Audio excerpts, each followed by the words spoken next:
Que Dieu te donne l'inspiration dans l'art du dessin, l'inspiration dans l'art du commerce, l'inspiration dans la géopolitique, de créer des solutions géopolitiques auxquelles les Nations Unies n'avaient jamais pensé. Que Dieu te donne de l'inspiration dans l'art de la musique, afin d'écrire des musiques, des cantiques spirituels qui vont ouvrir un air à une nouvelle visitation angélique.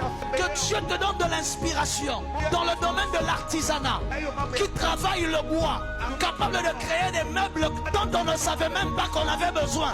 Que Dieu te donne l'inspiration dans le domaine de la technologie, dans le domaine de l'électronique, afin de créer de nouvelles puces, de nouveaux processeurs, de nouvelles composantes informatiques dont on ne savait même pas qu'on avait besoin. Qui est celui qui a créé l'empreinte digitale sur nos téléphones? Qui a fait le face recognition sur nos téléphones? Pourquoi toi tu ne peux pas avoir cette inspiration? Je refuse une église qui est vide d'inspiration. Des gens qui viennent prier seulement, ils sortent de la prière, leur vie n'a rien de nouveau. Ce n'est pas l'Éternel que vous avez rencontré. Lorsque l'on rencontre l'Éternel, on assiste à des nouveautés surnaturelles qu'on n'a jamais vues.